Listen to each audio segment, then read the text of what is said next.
નાયણમાં વાલી નાવલી જેને પીવડાય વયના નીર, પછી મલક વખાણે હીર ત્યારે વાલું લાગે ફૂંડલે.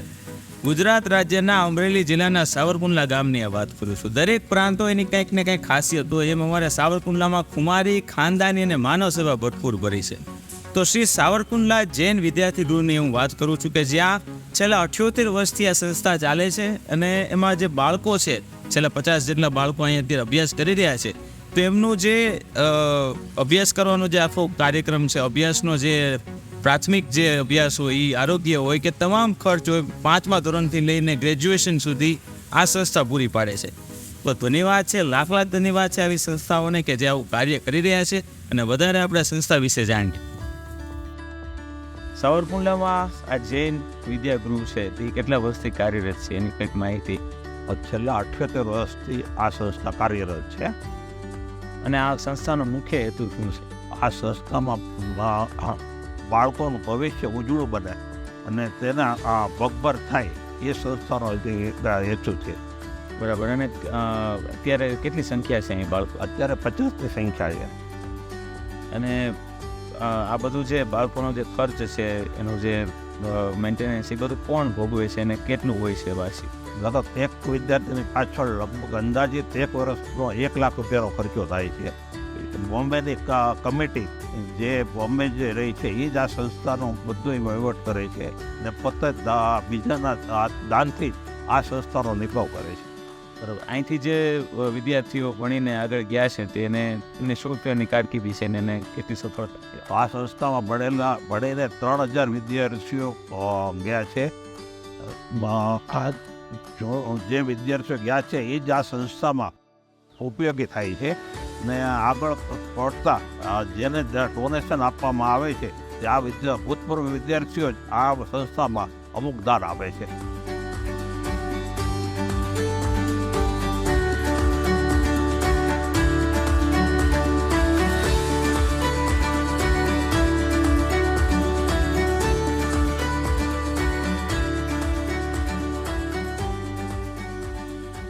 તમે તમારું અત્યારે ધોરણ કયું છે? કેટલા ધોરણમાં ભણો? 6થા ધોરણ. ઇંગ્લિશ મીડિયમમાં? ગુજરાતી. બધી અહીંયા એક્ટિવિટીઝ કઈ કરો છો? સવારે પહેલા ઉઠતા યોગા, હા, તેમાં ઊભા આસન, બેઠા આસન, સુતા આસન, પ્રાણાયામ એવું બધું. પછી 6 વાગ્યા લગી 6 થી 7માં નાહવાનું, બ્રશ કરવાનો, પૂજા કરવાની, કપડાં સ્કૂલના કરવાના, નાસ્તો કરવાનો બધું એમાં આવે છે. બરાબર. પછી 7 થી 12:30 લગી સ્કૂલ હોય. સ્કૂલમાં 4 લેક્ચર હોય. અમુક ઇંગ્લિશ મીડિયમ વાળાને 6 કે લેક્ચર હોય. અમારે ગુજરાતીમાં 4 લેક્ચર હોય. બરાબર. 4 લેક્ચર 1 કલાક. પછી સ્કૂલેથી આવીને ડાયરેક્ટ ફટાફટ કપડાં પહેરીને સીધું જમવા. જમવા 1 વાગે ચાલુ થાય. 1 થી પછી 1:15 એમ થાય. અમુક લોકોને મોડું થાય. પછી પતે એટલે થોડીક વાર 1 કલાક 15 મિનિટ એમ બ્રેક મળે હોવાનું. જ્યારે મંગળવાર કે એમ હોય તો સંગીત આવે, ટ્યુશન હોય 2 મિનિટ, સર અને મેડમ. એ ટ્યુશન પતે પછી રમવાનું. એટલે કમ્પ્યુટર આવે 4:30, 4:30 થી 5:30 એ પહેલી બેચ અને 5 થી 5:30 બીજી બેચ. એમાં જે 4:30 થી 5 હોય ને એમાં જે બીજી બેન્ચ વાળા નીચે રમે અને ઉપર જે પહેલી બેન્ચ હોય ને એ કમ્પ્યુટર ક્લાસમાં. પછી બીજી બેન્ચ પહેલી બેન્ચ પતે એટલે બીજી બેન્ચ વાળા ઉપર જાય અને પહેલી બેન્ચ વાળા નીચે રમે. અને પછી 5:30 જમવાનું બેચ પડે. એમાં વચ્ચે 6:30 એક સર આવે. એ ટ્યુશન 8 વાગે. એમાં ઇંગ્લિશ મીડિયમ જેને ગુજરાતીમાં ફાવતું એને અને ગુજરાતી મીડિયમ એને આવડતું હોય પણ અમુક વસ્તુમાં ન ફાવતું હોય એની. પછી એ પતે એટલે રીડિંગ 8 થી 9 પહેલા બધા ઉપર ટ્યુશનમાં 8 વાગે. 8 નીચે આવે. 8:30 થી 10 રીડિંગ. રીડિંગ બતે એટલે 10 વાગે સુધી સુવા. વાહ. તમારું ગામ કયું, વતન કયું? સિંહોર. ગુજરાત, ભાવનગરનું સિંહોર છે.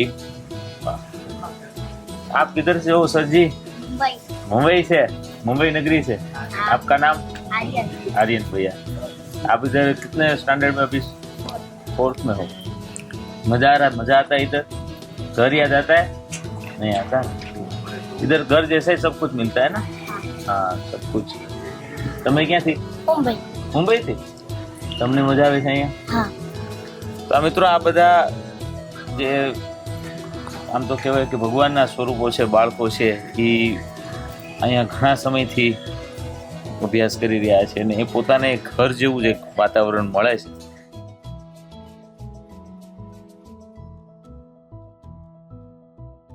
મિત્રો, સાવરકુંડલા જૈન વિદ્યાર્થી ગૃહ આજે પણ જૈન સમાજના બાળકોને આવી કેળવણી, આવું ઉચ્ચ શિક્ષણ આપી રહ્યું છે અને એના પરિણામે અહીંથી જે બાળક ભણીને બહાર નીકળે એ પોતાના જીવનને અને ભવિષ્યને ઉજળું કરી બતાવે છે.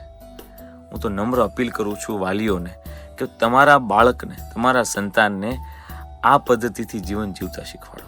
અહીંયા જે કેળવણી મળે છે, અહીંયા જે શિક્ષણ મળે છે એ જીવનભર તમારા બાળકોને કામ લાગશે. તો તમારા બાળકને આ શિક્ષણ અપાવો અને તમે ભાગ્યશાળી છો કે આજે પણ આવી સંસ્થાઓ જીવે છે, ધબકતી છે. તેનો લાભ લઈએ. સાવરકુંડલા જૈન વિદ્યાર્થી ગૃહમાં વધુમાં વધુ બાળકો એડમિશન લે, વધુમાં વધુ એ સંસ્થા કાર્યરત રહે અને વધુમાં વધુ અપડેટ રહે.